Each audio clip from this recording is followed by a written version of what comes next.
You're listening to the We Love Equity Real Estate Show, a podcast that discusses the intricacies of real estate investing with your host, Marcus E. Maloney. Marcus is a real estate investor best known for being the equity king. He's been awarded that moniker because he and his team find amazing real estate deals. He will be talking with investors who have done some transformational things in the real estate industry. They'll discuss their process, their strategies, and how their investments transform their lives and the communities they invest in. We welcome you to the We Love Equity Real Estate Show. So if someone wants to start doing social media lead generation or PPC lead generation, they need to understand that there's different things to have in place before you start doing that. The We Love Equity Show is brought to you by ASREA, widely recognized as an outstanding resource for real estate investors with exceptional education, networking, and support, along with profit-enhancing benefits in all aspects of real estate investing. Visit ASREA at www.asrea.org. That's visit ASREA at www.azrea.org. Hello, We Love Equity Real Estate family. How are you guys doing today? Today, I'm truly inspired and I'm excited about our guest on today, who is Estaban Andrande, who is based out of Miami, Florida. He hails from Detroit and Toronto, but he's now in Miami, Florida, doing some amazing things. He's doing some virtual flips back in Detroit, and we're going to talk about some lead generating on today as well. So Estaban, how are you today, man? I'm doing a fantastic, man. You know, when you're surrounded by palm trees, your soul is fulfilled. All right. So I love that part. Yes. I get it. It's a big difference from Detroit to Miami, Florida, as far as the weather. Oh, man. Well, right now, luckily, there's no hurricane or there's no hurricane. It's stormy kind of season, but the weather, man, it's like almost the best all the time, like always sunny, warm. Sometimes you do sweat for no reason compared to Detroit. It's like you will have a great weather throughout the whole year, except for the summer that sometimes you'll have that storm. Okay. Yeah, and you know that humidity down there is crazy. Yeah. But I mean, Detroit, you're right there on Lake Michigan also, so that can be kind of hell as well. So Estaban, tell me, man, you're a real estate investor and digital marketer. Give me your backstory, man. What did you do prior to jumping into real estate? Yeah, man. Prior to jumping into real estate, I was working on an office. I was working at a corporate job in the Motor City. So in the Motor City is where I got my chance to kind of show up in America. So in the United States, I came in from Toronto as a Canadian citizen. I got a chance to start working in the US fields, and I got a job in Chrysler Automotive Chrysler. So I started working as an engineer, making sure I have the design of the pickup trucks ready to go, ready to launch, in terms of making sure that everything goes together with the frame, all engines, parts, suspension, everything goes together, and we launch for next year's. And in Detroit, you know, with so much movement and things trying to scale up, I noticed that there was so much opportunity in real estate investing and flipping and in even wholesaling. Mm-hmm. So I was just working at the office, trying to be my very best at every single job that I got, because I work for suppliers, but I also work for Chrysler. And I noticed that there was just so much more outside of those four walls that had good opportunities, but there was so much more. And I wanted to like redirect it somewhere else. And I always saw real estate as this thing that I could achieve really good things, and I could achieve some sort of greatness. Okay. Mm-hmm. So how did you transition from the corporate to doing real estate? Did you just quit your job at Chrysler and just jump into real estate full time, or was there a transition period? And how did that transition look? Oh, hell no, man. Look, man, if someone is trying to pursue some sort of real estate entrepreneurship, whether that's passive investing, whether that's active investing, right? So whether you're holding into properties and buying into properties, or whether you start to doing wholesaling or doing acquisitions of properties, I highly suggest that you start having a stable income, which would be a job, and just put the damn effort during, between, before, and after your job into doing everything that you have to do. There's plenty of time, and there's always time to go and over deliver on yourself. And that's what I started doing, because I would wake up, do my things in the morning to get to work. But when I was driving, I would listen to knowledge. I would learn. I would take that driving time to learn things that I wanted to learn about real estate, wanted to learn about lead gen, digital marketing, whatever that is. And then when I got to work, of course, I got busy. But I took every single moment in my work time. So it was like, let's say lunchtime. I would take lunchtime to eat, but at the same time, do stuff about what I'm trying to accomplish. So I try to maximize as possible. And I knew I needed to do this type of effort and this type of things in a very short period of time. I knew that I had to do the sacrifices so that I could, at some point, exit it out. It doesn't matter how long it would take me. And then after work, I would always go home, eat, do a quick workout, and continue doing this until late at night. But that's because I had some sort of purpose, right? With real estate, with entrepreneurship as a whole, it doesn't really matter what I wanted to do, because at the time I just wanted to really unlock and take that key and open the door to what I could do that is bigger than me. So I kept doing it. At the same time, I knew I was not getting too much time, let's say, for myself at the beginning, or I was kind of putting away some of the things I would do on a daily basis, such as hanging out with friends, going to a bar, or going to a restaurant, or watching a show. All these things that I liked to do before, they had to be put on hold for some time. And they had to be, yes, they're precious, because it gives you that great peace of mind. But at the same time, it's going to be a waste of time if you're going to have the purpose of getting into something full time at some point. And man, look, at the beginning, it was so hard to determine when would be the exact moment when I would fully go in and quit the job, because I knew I needed to replace the income. At least 70% of my income needed to be replaced. This is my criteria in order for me to do that full jump. Okay. But even when I got to this 70% replacement, I was still scared, right? Because entrepreneurship and business owners and all this, it has so much volatility. Everyone makes it in their first years, and not everyone makes it in business. And not everyone has that C-level type of personality as well, executive type of personality. So that was my fear, right? So I was just trying to prepare, always trying to prepare. And then I was making money, but I couldn't really liberate myself and put just the full time until COVID happened. Okay. So let me ask you this, Estaban. So, because I know a lot of people go through that. They're like, okay, I'm making money on the side with this side hustle, but then this is my corporate job or my 9 to 5. When do I know when to make that transition fully and bet on myself and say, you know what, I'm going to do this hustle and turn this hustle into a business? How did you get to that point to where you say, you know what, I'm just going to do it? You know what, man, in my opinion, and people could even have formulas or exact timings, but I think everyone's timeline is always going to be different, and everyone's time is always going to be different.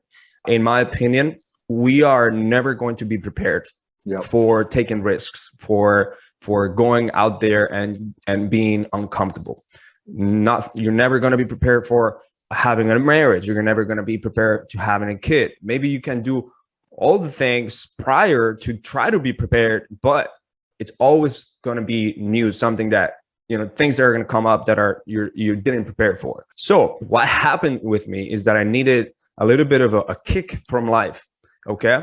What happened to me was that I needed someone external push, because I didn't have the enough certainty. All right. I didn't have the inner certainty of doing it myself. And I was like, yes, I'm going to do it next month. And the next month comes in and I'm like, didn't do it. And it's this feeling, right, of like uncertainty. But luckily enough, for some reason, for some miracle, and I call it miracle, a lot of people went through a really rough patch, and I'm sorry about that. But COVID happened. And during COVID, like 2,000 employees, 2,000 workers in Detroit just like were kicked from their job. They call it that they were laid off, but they were just fired, basically. Boom. 2,000 plus employees across Detroit, across the Detroit Grand area for all automotive. And one of them was me. I remember that time, man, March 24 at 4 p.m. by the end of the day, where I got disconnected by my email. My Gmail got disconnected, and my computer had like a message saying like, you have no more access to the network anymore. And then I received a phone call. And it's like, I'm sorry, Esteban, things are going on with COVID. Boom, you gotta go. Wow, so they didn't even pull you into the office and say they didn't pull me into the office, because at the time they were arranging everything to be virtual, and like, okay, let's do virtual things. COVID is happening. Let's make sure that you have work from home. I started getting settled. It was cool and everything. And I could put more time into the business while working. But then boom, just COVID happened, and they laid a lot of people off, including me. Wow. So, okay. So that push in life right there, that transition, life made that transition for you. So after you were laid off or basically fired from Chrysler, then you said, okay, I'm going to go into my hustle full time. So explain to us what that hustle was. What did you transition to, and how is it working out for you currently? Absolutely, man. I call it my life's kick in the butt. And that hustle started with real estate investing. I was learning from fortune builders, went through the 3-day seminars. I was learning from YouTube about flipping itself. Like for me, flipping was like the thing that I wanted to do. I just didn't understand like the amount of work that it requires and the amount of coordination that it also requires. So then we went through our first flip, which didn't do great. Wait, go, you're going too fast, Esteban. Yeah. So let's kind of go back. So you was going to these fortune builder workshops. Did you join the membership? Did you pay the 30, 40, 50 grand to be a member of fortune builder? I only paid the first one for the 3 days. Okay. So you did the 3-day quick seminar, got what you could from there. How did you guys find that first fix and flip deal? How did you find that first deal? Man, honestly, we had no idea that we could cold call homeowners or do SMS or just extract a list or whatever. So what we ended up doing was like, hey, like what do people do whenever they buy off market? Let's go to an auction. And so we ended up doing like the auction type of approach, right? So there was a auction online where you'd start at $1,000, and it was unfortunately from properties owned from the land bank. Which means that properties in Detroit were being auctioned, but they're owned by the county, they're owned by the city basically, and they're being auctioned so that these properties were purchased by future residents or residents of Detroit, or people that want to move into Detroit, they want to fix it up, and in 6-8 months, it's good to go. You live in the city. Okay. So we saw that opportunity, and there was like some precious homes that, calculating the after repair value was going to give us a good amount. And, we were thinking about this repairs and this work that we could put into this property, that we did we actually were able to succeed in our first auction. And I remember we attempted like 4 or 5 auctions, and you had to like be ready to like bid. It was so funny because we were at work and we were like, yo, we're gonna get it. We're gonna get it. And then we got one. we got it. We were like handshaking with two other partners at the time. And when we got it, we were super excited because we said, hey, this is going to be a great flip. It's going to be like 50 or 60K in return after we flip it, after we sell it. And, we started doing all the paperwork. We just started doing all the projections of what needs to be done. Fortunately, at the time, one of the partners is a contractor. Okay. So he knows more about us than about repairs and what's needed, material here and there. So we were super confident about it until we got hit by the contract fine prints, Okay. The contract fine prints said you have to hold the title of this property for 3 years straight. You cannot pass it on to anyone else because of what Troy wanted to do. They didn't want investors or flippers that just want to make money to purchase these land bank properties. And what they wanted was residents. People actually wanted to be there or hold these properties or rent it out or whatever that is. But at the time, since our business model was flip, we were like, man, we didn't see this. Like we were already into this and we didn't see these fine prints that we have to hold this property. And that's one of the things, not to cut you off, Estaban, that's one of the things with, buying properties from the cities or municipalities sometimes is that they have it where, yes, you can go in and you can buy them for pretty cheap. How much did you guys get the property for? We got it for like almost 13K, so 12K something. Yeah. Okay. So you got the property, let's just say for 13K. And what the city does is they want to, like you said, they want to make sure that these are owner occupied homes that people come in, purchase, and they stay there in the home. So what did you guys do, man, once you found out about that fine print? What was the exit strategy from there? Because you couldn't really flip it anymore. Yeah, man. And they also needed, if it was not a historical home, they needed for the home to be livable in 6 months. Wow. So then it means that repairs need to happen. So we were ready and we were like, oh man, like this exit strategy, should we just keep it and try to rent it out or stuff like that? But at the time we were like short on the cash that we were needed to put into this, and like we probably could dig deeper into more savings, but that was not our goal, right? To hold into a property for 3 years. So what we did was we kind of fought with a little bit with the city, telling them, hey, we want to back out. Like, I cannot do this. So we ended up losing money. All right. Part of those 12K something, we ended up losing money. Because normally how much did the city require you guys to like put down to hold the property? Yeah, it was 10 to 20%, something like that. Yeah. Okay. Yeah. So it was not too much money, but still we had invested some money into fees, into this and that, you know what I mean? And so that money was wasted, but I see it as a good thing because we learned in a bad way, but we learned. Well, at least you guys learned on a $13,000 property versus a $230,000 property. 100%.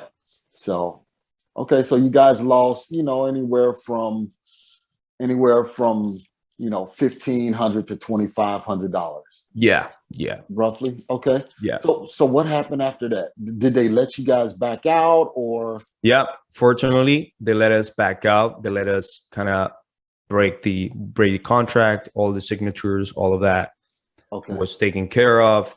And what we did was like, okay, man, let's just keep going. Let's just see what we can find.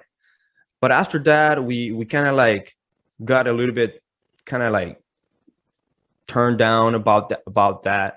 But I started looking for ways so that I don't make that mistake by working on the field with someone else. Okay. So, at the time also, I was also trying to do this little different things, trying to like figure it out what I wanted to do. apart from real estate wholesaling, there's many different things that people used to push on YouTube, such as selling Amazon FBA, right? Sell e-commerce, sell all this kind of things, and we tried. And as a matter of fact, it's funny. My product in Amazon that didn't do well was a mask. Oh wow! It was a mask, man. Okay. And 1 year after, the masks were freaking on high demand. Everything, yeah. Everybody needed a mask. It's so crazy. So I tried Amazon FBA, and I was like, no, it's not working out. And someone approached me, like a friend approached me on from Canada, and they were already doing lead generation for gym owners and for some real estate agents. And I was like, what the hell is lead generation? What does a lead mean? Gotcha. You know? And then I started like understanding it and started understanding what was needed. You know, I was very like clueless truly about business, because if you don't know what lead means, it's like, oh my God, like you have no business without lead prospects to sell. So once I started getting into it, I understood that this guy was doing everything through social media, paid advertising. Okay. So he was leveraging Facebook and he was leveraging Google to generate leads for his customers. And he told me, man, hey, come here. So you have these skills that you have earned through doing e-commerce, Amazon FBA, trying out all real estate things. Come in here and try it out. And let's start working together. Let's split whatever you sell 50-50. But in reality is that I ended up working for free for like 3 or 4 months, you know? Okay. And that's something people don't understand. You know, a lot of people, they think when you jump out there into entrepreneurship, they don't understand that, hey, sometimes you got to sacrifice dollars for the experience. You know, it's basically like an internship. And that's kind of what you did. Yeah. So you learned the lead generation through this partner. And is that how, I think the name of your business is Hesel Media or Hesel Media. Hesel Media. Okay. So tell me a little bit about the lead generation process that you go for, you know, real estate, without giving away, you know, everything that you have. Kind of what are some of the steps? So if somebody was getting started and they said, hey, you know what, I don't have the money for direct mail. I just want to start with, you know, SEO or, you know, paid ads. What should they do? What should they look for? Yeah, man. So absolutely. So if someone wants to start doing social media lead generation or PPC lead generation, they need to understand that there's different things to have in place before you start doing that. First, you have to make sure that you have a landing page, or a place where people land and they're able to submit their information.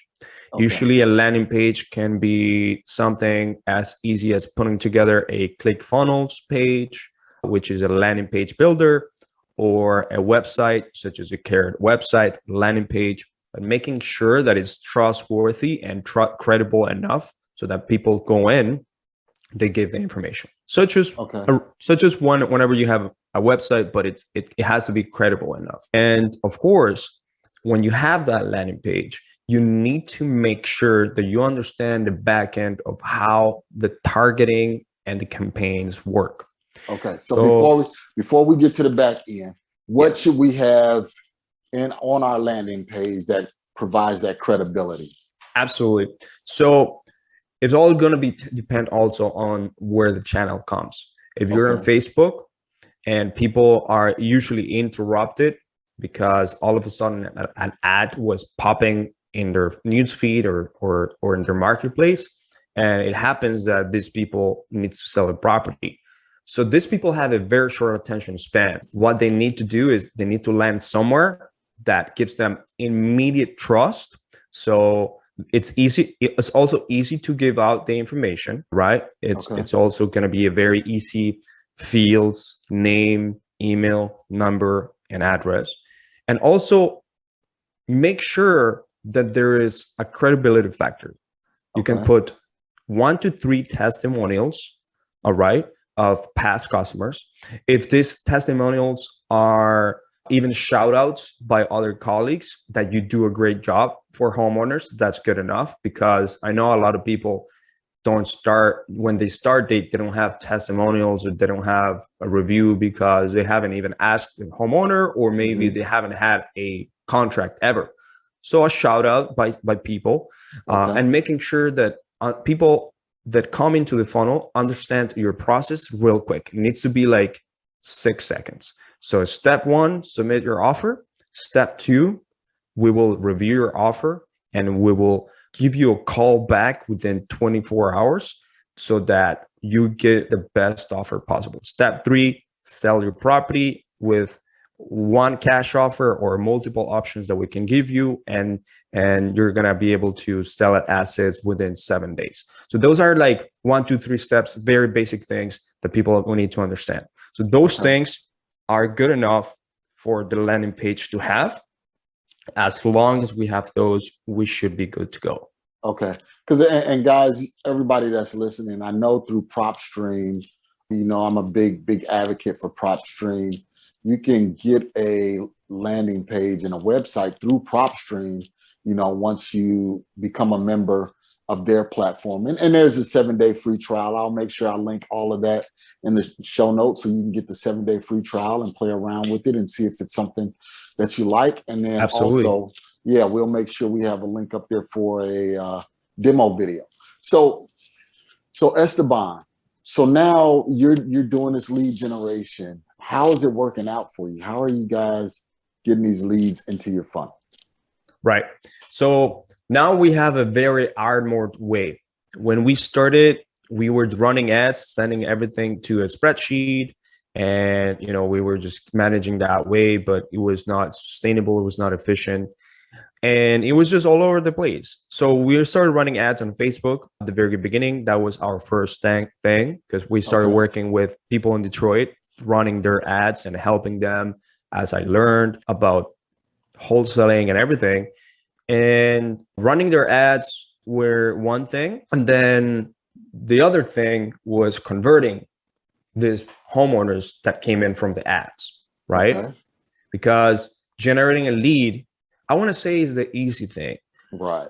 But converting it is the second step, which is the harder part, which has to do a lot with, of course, the lead quality, but it has to do with the follow-up. It has to do with your sales skills, like true sales skills, whether that's being able to properly follow up, being able to properly greet the person, being able to properly have a great impression at the beginning with this human being, and taking your sales hat off sometimes, and instead being a problem solver consultant. Those things that people do in wholesaling, so just trying to, you know, give the low ball offer, and if they didn't accept it, move on. Look, man, I know you're trying to do volume game and like numbers game, but right now in real estate investing, we really need to be able to have other type of options and exit strategies to be able to convert. All right. Absolutely. So we started running Facebook ads. Boom. Facebook ads started giving us this type of leads that they have very short attention span. So we have to have speed to lead, which means that we need to get to the lead as soon as the lead is generated, very quickly, very fast. We have created a call center that does that for us, but we also have created a follow-up process with the CRM that does it for us immediately. All right. Okay. So we're making sure that we get to the lead right away, real fast, so that we can book a phone call appointment with them after we have pre-qualified them, going through their motivation, going through their how many repairs does it need, going through what's the time frame, going through what's the lowest that they can get on a cash offer, and asking some questions. Okay. So let me kind of help summarize the process if I'm understanding.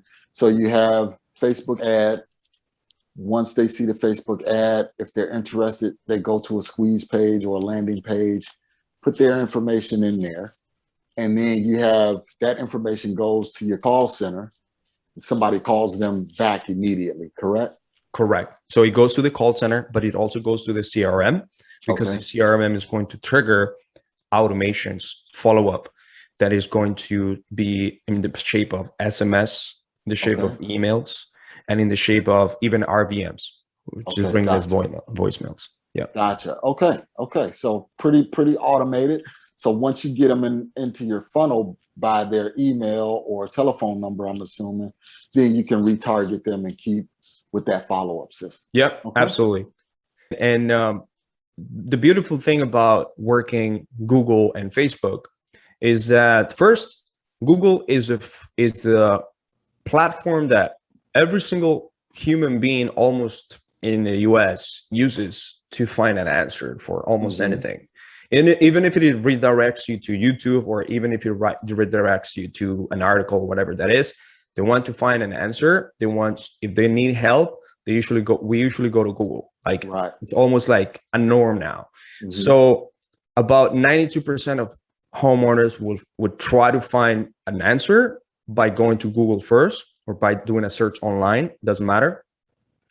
And 74% of people usually do business with the first person that they like and the first person that they have a conversation with. So that's why it's huge to really have that speed to lead.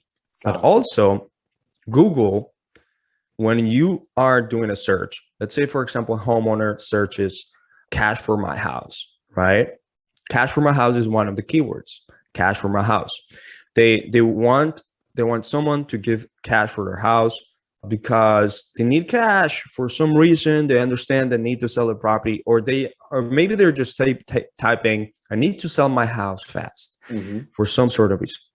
When there is 4 ads appearing right at the beginning of your Google search, they're going to try to click on either of those 4. Okay. Or maybe they go on a rampage and they click on every single one of them and submit the form and every single one of them. But if they did not submit the form and they only clicked, you can reappear in their Facebook newsfeed or Instagram newsfeed once again and be like, hey, I'm here. Right. Hello, I can help you sell your property fast. I can give you a cash offer. You don't have to deal with any repairs. You can sell it as is, any condition. So you can have a synergy between Google and Facebook, because you can track down those people that do those clicks and that go into those landing pages. And what is that called, Estaban, for people who want to try and get this set up? Absolutely. So it's called remarketing or retargeting techniques.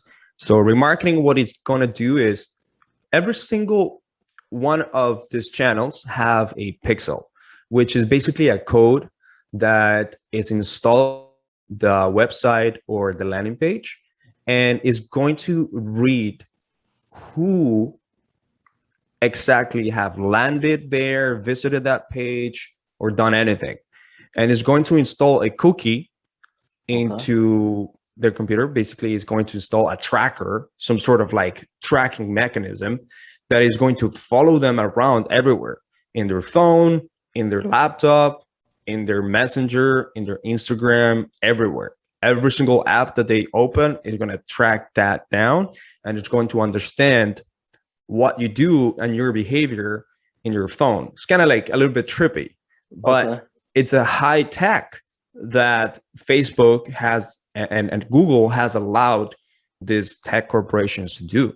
It's incredible, because we are able to really understand human behavior and human data, what they do on a day-to-day basis. And that's why we can easily kind of influence people to take action into selling things by showing them what they need, what they want, or what they think they need, right? Okay, because I know that's what a lot of people say, man, I went on a website and I looked at one thing, and now every time I open up my phone, it's everywhere. Guys, that's because of pixels. Or you can just talk with someone over the phone, or like you're talking with someone here in your living room, and you have conversation about anything like flip-flop or pets or whatever that is. And you have that conversation and you mention a bunch of keywords about it repetitively, the freaking phone is going to listen to you, and then it's going to allow a small business owner that sells products for pets or for flip-flops to show their ad, right? Now it's opening a door for them. Hey, this person seems like it's needing something about that. Let me show your ad. That's exactly how it works. Okay.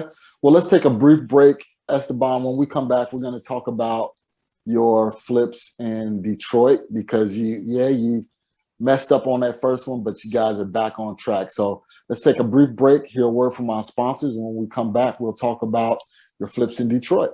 Absolutely. Finding real estate deals can be a challenge, but with Batch Leads, it doesn't have to be.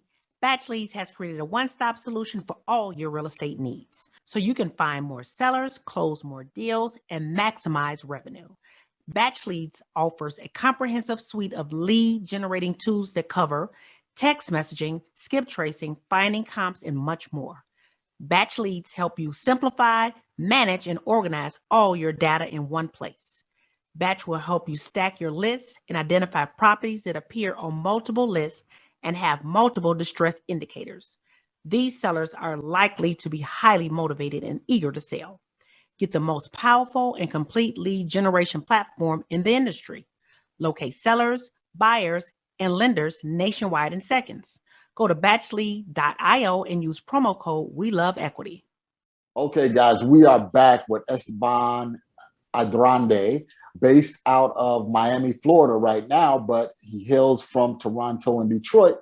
And right now he has a team that is in Detroit, the Motor City, that's doing flips. So tell us about your flip process there, Esteban. How are you guys doing it with you being in Miami? Do you have a team on the ground in Detroit, first off?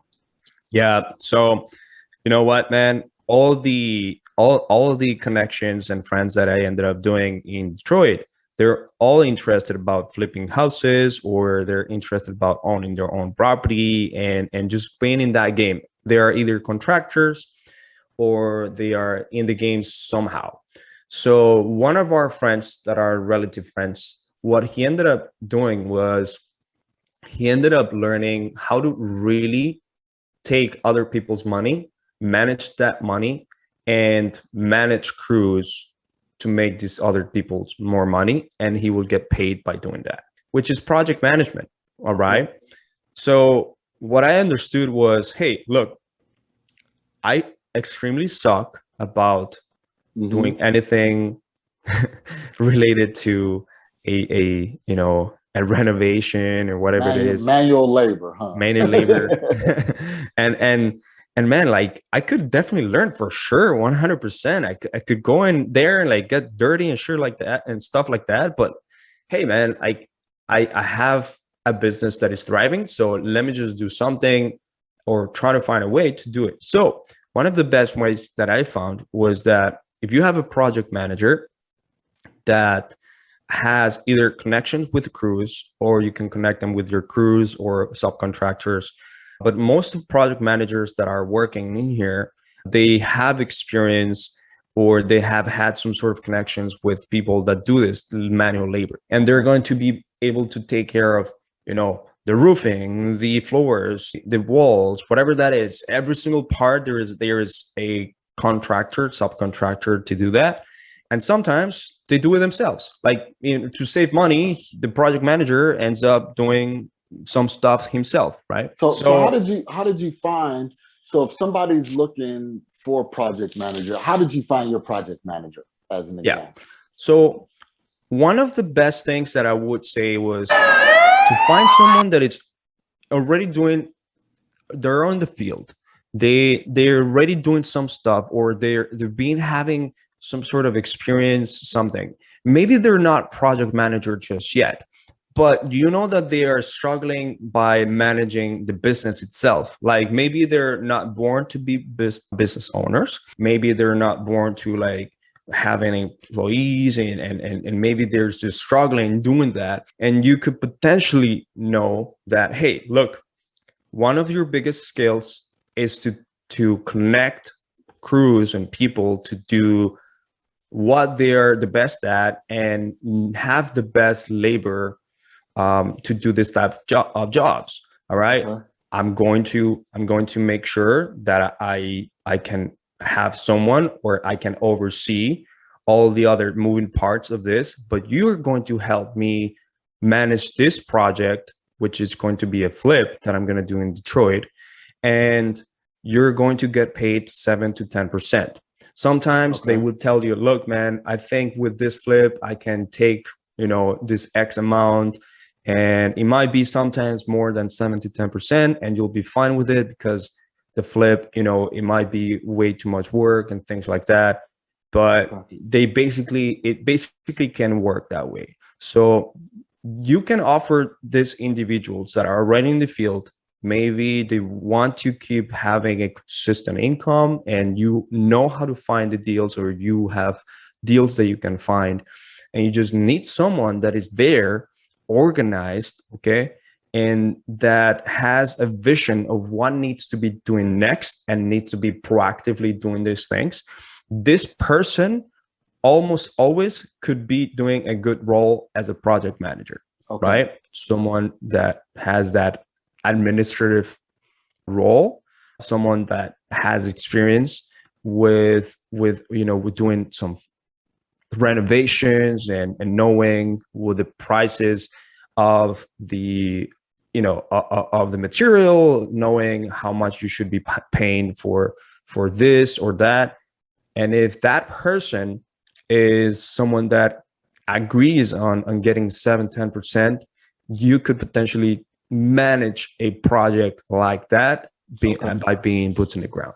Okay, so 7 to 10%, you're paying a project manager, and I'm sure that's on a net once everything is cashed out, once the flip is completed. Correct. And sold, correct? Correct. Yeah. Okay. All right. Sounds good. So you guys are basically finding the deals there in Detroit with the online marketing and things like that, and then you're hiring this project manager to manage the flip. Yeah, absolutely. As a matter of fact, we were also lucky because we found like a whale, someone that had someone that saw our announcement, our ad, and had like a big list of homes. Of course, a lot of people were trying to get a hold of these homes, but we were able to find someone that purchased homes long time ago in Detroit for very, very cheap, dirt cheap, and was selling it. We're selling them. They were trying to make some profit out of it. And it was, some of them were good deals for flips. Some of them were good deals for buy and holds and things like that. Okay. So yeah, we started working with that list, right? And then those houses are almost over. So it's going to be time to start remarketing again. Gotcha. Okay. So kind of wrapping up here, Estaban, I'm going to put you on the hot seat. We're going to put Estaban on the hot seat real quick. So Estaban, starting over real briefly, what would you do differently if you would do anything different? Oh my God. One of the first things that I really would want to do if I were to start is what I do right now. And it is that I make decisions quicker. So it means that I am a little bit more riskier. Okay. I used to tend to like hold into my decisions, and super analytical guy from engineering background that like I will have to like write down things or like see the pros and cons and things like that. But then opportunity passes by. Yep. So I would make sure that those decisions and opportunities that come in, I'll take a hit on them, even if I actually struggle or fail at doing that. Okay. Because it's going to make sure to give me, give me that learning curve that I need, that I could have had, 5 months or 5 years if I took decision 5 months or 5 years from today. So if I make a decision today that I know I want to wait, my self-conscious is saying like, don't do it. I could learn right now, today, real fast, and I can make that happen. And one of those decisions have been having the proper guidance. So I've always been a fan of doing things myself and figuring out myself. But there are some specific things, man, in life that you don't need to reinvent the wheel or figure out how the wheel works, because someone has already done it. So what you can do is you find out who is the one that teaches how to how the wheel works and how to make the wheel. But this person is going to be someone that is legitimate, and you're going to take those teachings and those guidance, and you're going to tweak it your own way to make it better. Okay. So and that is going forward. Yep. So basically making decisions quicker and making sure you find that mentor to help you along the journey. Yeah. Okay. I think that now mentorship is not absolutely necessary, but it is absolutely a complemental thing that you should be doing it at some point, even if it is like exchange of value. So for example, I had several mentors, right? I had mentors that I exchanged time. I worked for free. They were mentoring me and I exchanged value, but I had to do it. I had to sacrifice the time, right? And there's some mentors I had to pay money, right? And there were good mentors, some were shitty mentors, but you know what I'm trying to say. Yeah. So tell us, Estaban, for a struggling investor, somebody that's getting started, and they're going through the ups and downs, what's some words of encouragement that you can share with them? Hey, man, you know what? You have to have these expectations. It's going to be hard because this business and entrepreneurship is not for everyone. And this is the hard truth that I had to really live with, because you're going to be so mesmerized and you're going to be like, your eyes are going to be shiny in seeing all these successful people and all this YouTube and all this success. And you're going to be, of course, fired up by this. But the truth is that this journey, there's a lot of things that people don't cover in this journey. And it is how tough it can get, especially in your first years, and how tough mentally it can get you. All right. If you don't make quick decisions of, for example, making sure you delegate the things that you have to do on a daily basis quickly, and you're not hiring for help or getting help quickly by, having virtual assistant or whatever that is, you're going to run into a stress. You're going to probably start having these difficult days that you just want to quit. You want to quit. This is so hard. I'm not getting results. And it's going to happen. All right. It's going to definitely happen, sometimes at a very low level, sometimes at a very high level, but you have to have these expectations. So you have to be very mentally tough in order to sustain this. And a lot of people say like, oh, I'm in a course, I'm going to skip the mindset part. I'm going to skip that. I'm going to go right away into like the nitty gritty. No, like that's mindset is like everything. Yep. A lot of people make that mistake. Even when I teach my, one of my classes in our 2-day workshop, is we start out with the mindset and the mental fortitude that you have to have in order to be successful. Because like you said, success is out there, but there's a roadmap that you have to take in order to get there. And a lot of people want to cheat that roadmap. And by doing so, they run into a lot of different roadblocks. And then they don't know how to bounce back from those setbacks. Yes. And a lot of people give up and they say, okay, well, I'm just going to go back, working my 9 to 5 because that's what I'm used to. That's what I'm comfortable with. Because there's a lot of different moving parts when it comes to being an entrepreneur. There's no every 2 weeks or every week I get a paycheck. You earn from what you learn, really, and by putting that into practice. So, man, you hit it right on the head, Estaban. So wrapping up here, how can we get in touch with you, Estaban, if we want to learn more about marketing and multimedia marketing and things like that? How can we get in touch with you? Absolutely, man. So I'll be happy to get anyone or anything that has a question or work with us by follow me on social media. So at Estenick, ESTENICK, Estenick. You can follow me on Instagram. You can also join our Facebook group that is for free, Real Estate Investing and wholesaling, marketing, and conversion mastery. But you can also go to our website and book an appointment with us at www.heselmedia.com, which is HESEL media.com. You can pronounce it Hustle Media because we used to hustle. Now we're just a little bit more smarter than that, but we still hustle. Gotcha. Yes. Okay. Well, Estaban, I thank you and I appreciate you being on today, man. Much success to you on your flips in Detroit and more of your marketing. I really wanted to talk today about, lead generation with you because you are one of the lead generation experts. So, man, thank you so much and look forward to working with you and talking with you in the future. So, guys, you know what to do. You heard from Estaban. Get out there and let's take action because remember, each day that you don't take action is a day that you get set up for failure. So always remember, always to enjoy the journey. Thank you. Thank you for listening to today's show. I picked up some great actionable items and I'm sure you did as well. If so, let me know.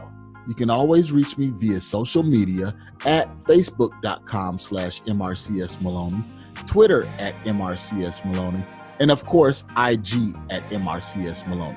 You can also always reach me via email at mmaloney@equityri.com. Make sure you reach out to our guests as well. You can always find their contact information in the show notes below. If you have not subscribed already, what are you waiting for? Join the family. And while you're at it, leave us a 5-star review. This is how we tell if we're providing you with what you need for your journey. If there's someone you would like for me to interview, or if there's a subject matter you would like for me to cover, please let me know.